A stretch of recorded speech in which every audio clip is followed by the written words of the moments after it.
from the ego to the ego. And I'm not talking about the waffle. I'm presenting this speech in particular to let you guys know that along the way of our journey in life, we have to deal with this thing called the ego. The ego was created to protect us. However, oftentimes it gets in our way, and we become egomaniacs. We get out of the way of how we're really supposed to live our life.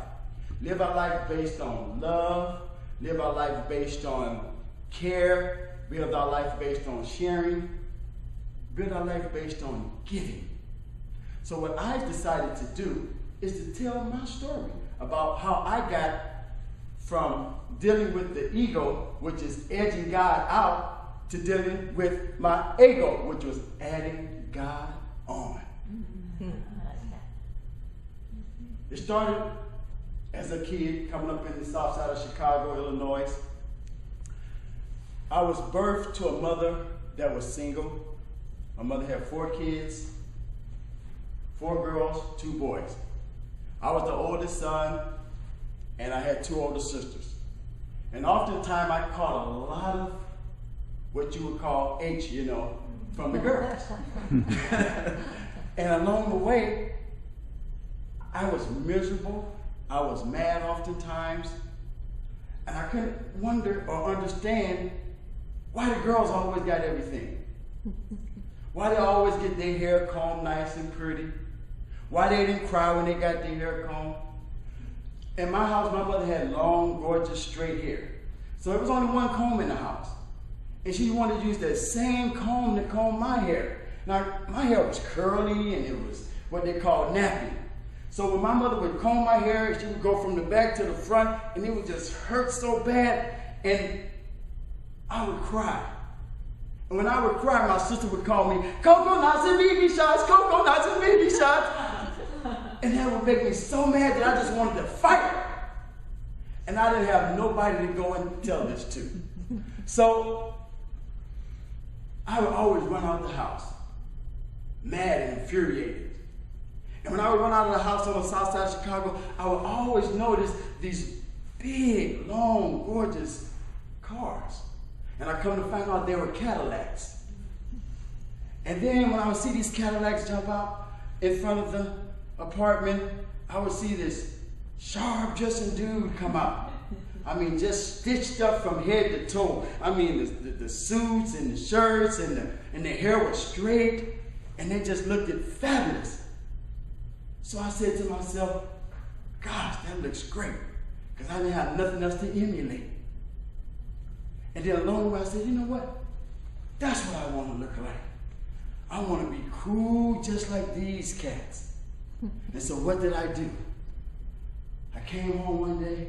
I said, Mom, I'm tired of my hair hurting all the time when you call me, and I'm crying and they call me coconuts and baby shots. I said, I want to relax in my hair like the other cats I see. So my mother put this relaxer in my hair. Now my hair is straight. Now I'm cool. So I thought. I then wanted to dress like these cats I saw. So I went and got me a little business and was able to save my money and give me some, what we called them rags back then. And then with the rags, I was able to now stroll real cool. Walk. So I walked cool, I strolled cool, I looked cool. And then all of a sudden along this pathway, I always wondered, what did these cats do? I noticed I used to see scantily clad women jumping out of the car. But I didn't know what was going on. So they would pick me up, take me to dinner, and take me to all these fancy places and stuff like that, and introduce me as their son. They called me Little Young Blood. I could come in and slap 5 and do all of the stuff that they did. And then one day, as I got older, around about 15, 16 years old, I had a girlfriend that turned around and dated one of my friends.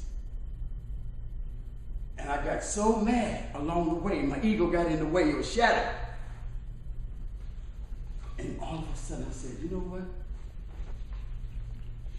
You're involved in being a harlot. So with that came, I said, you know what? Let's take this and begin to do something with it. She said, what is it? I said, there are people that'll pay you for what you're doing. You don't have to do it for free. They'll gladly pay you. My ego got in the way. I began to edge God out. It was all about me now. I got to pay you back. You're not right. And then all of a sudden, I got on this path to becoming what was known, but unbeknownst to me at the time, of being a philanderer, a womanizer. More importantly, they call it the day of pimp, which stands for put it in my pocket. Your money, put it in my pocket. That was the life that I lived. Traveling all around the United States, picking up every woman I can find, to throw her out there on the streets, throw her in the brothel, throw her in the club, to collect money. Edging God out all along the way.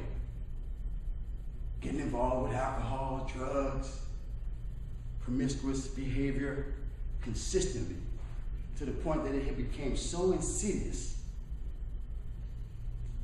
that I needed a transformation, that I could no longer take it. I began to have children along the way, and I thought, is this the legacy that I want to live? Is this what I want to leave behind? Is this what I was brought up to be? And it hit me. No, this is not who you are. This is not what you're created to be. So what I decided to do was transform my life. I picked up the Bible and I added God on. Letting go of the ego and picking up my ego.